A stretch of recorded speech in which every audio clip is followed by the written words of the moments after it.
Sobat ilmu giziku, tahukah kalian, penderita gagal ginjal sangat perlu diperhatikan asupan gizinya secara intensif loh. Karena penderita gagal ginjal memerlukan diet secara khusus. Yang mau tahu penjelasannya, yuk kita simak video berikut ini. Jangan lupa klik like, subscribe, dan nyalakan notif loncengnya. Pasien gagal ginjal membutuhkan pengaturan makan yang khusus. Hal ini karena organ ginjalnya tidak lagi bisa mengeluarkan zat-zat sisa dan racun dari dalam tubuh seperti seharusnya. Diet untuk pasien gagal ginjal bertujuan untuk menyeimbangkan kadar elektrolit, mineral, dan cairan di dalam tubuh. Ini dilakukan untuk meringankan beban kerja ginjal yang telah mengalami kerusakan dan penurunan fungsi ginjal. Tujuan diet untuk pasien gagal ginjal adalah agar ginjal tidak makin rusak dan tidak terjadi komplikasi akibat gagal ginjal, seperti penyakit jantung atau edema paru. Ada beberapa zat gizi yang perlu dibatasi asupannya saat menyusun diet bagi pasien gagal ginjal. Ini dilakukan untuk meringankan kerja ginjal dalam membuang kelebihan zat gizi tersebut.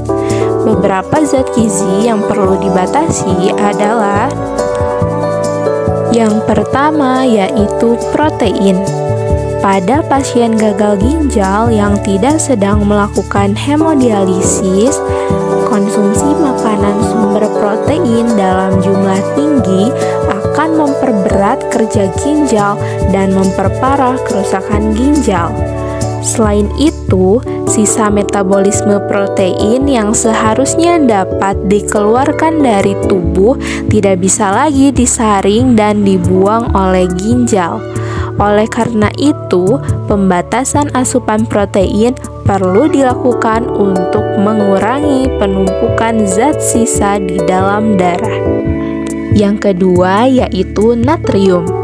Natrium atau yang sering kita sebut dengan sodium yang identik dengan garam dapat menahan cairan di dalam tubuh dan meningkatkan tekanan darah. Pada penderita gagal ginjal, kondisi ini akan membuat jantung dan paru-paru bekerja lebih keras. Oleh karena itu, diet rendah natrium penting dilakukan oleh pasien gagal ginjal untuk mencegah pembengkakan anggota tubuh akibat penumpukan cairan dan peningkatan tekanan darah. Yang ketiga yaitu kalium. Pada pasien gagal ginjal, konsumsi kalium yang terlalu banyak bisa berbahaya loh. Ginjal yang rusak tidak lagi mampu menyeimbangkan kadar kalium di dalam darah, sehingga dapat menimbulkan hiperkalemia atau kelebihan kadar kalium di dalam darah. Kondisi ini dapat menyebabkan kelemahan otot, gangguan irama jantung, atau bahkan serangan jantung. Oleh sebab itu, mengurangi asupan kalium baik dilakukan saat menjalankan program diet untuk pasien gagal ginjal. Oke, zat gizi yang perlu dibatasi atau bahkan dihindari selama menderita gagal ginjal selanjutnya adalah fosfor dan kalsium.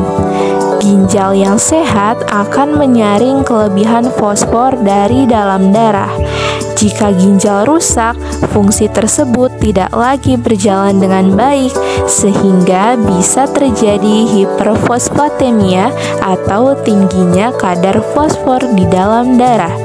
Kadar fosfor yang tinggi dapat menyebabkan penarikan kalsium dari dalam tulang. Kondisi ini menyebabkan tulang menjadi rapuh dan kalsium menumpuk di pembuluh darah, paru-paru, mata, dan jantung.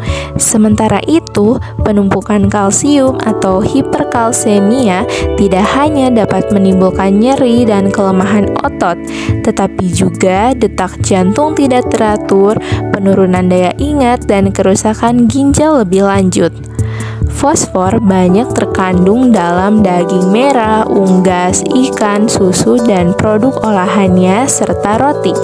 Sementara makanan yang mengandung kalsium diantaranya adalah susu dan produk olahannya. Yang terakhir, pasien gagal ginjal juga perlu membatasi cairan. Selain pengaturan menu makanan, pengaturan jumlah asupan cairan juga sangat diperlukan saat menjalankan diet untuk penderita gagal ginjal kronis stadium akhir. Ini karena konsumsi cairan dalam jumlah normal sekalipun dapat menyebabkan sesak napas akibat penumpukan cairan di paru-paru atau edema paru. Batasan cairan dihitung berdasarkan kondisi penderita, jumlah urin yang keluar, dan prosedur dialisis atau cuci darah yang digunakan. Cairan yang dimaksud bukan hanya air yang diminum, tetapi juga air yang terdapat dalam masakan dan makanan atau minuman beku apabila dicairkan. Oleh karena itu, diet untuk pasien gagal ginjal lebih disarankan berupa makanan yang dipanggang, ditumis, atau dikukus. Pola diet untuk pasien gagal ginjal memang terasa berat pada awalnya. Meski demikian, pembatasan jenis makanan tertentu sangat diperlukan untuk mengurangi penumpukan zat-zat sisa metabolisme yang berpotensi menimbulkan komplikasi dan menyebabkan kerusakan ginjal lebih lanjut. Oke, sekian teman-teman. Tetap jaga kesehatan dengan pola hidup gizi seimbang, karena kesehatan itu mulai dari gizi. Saya Salsabila Alfionita dari Ilmu Giziku. Sampai jumpa.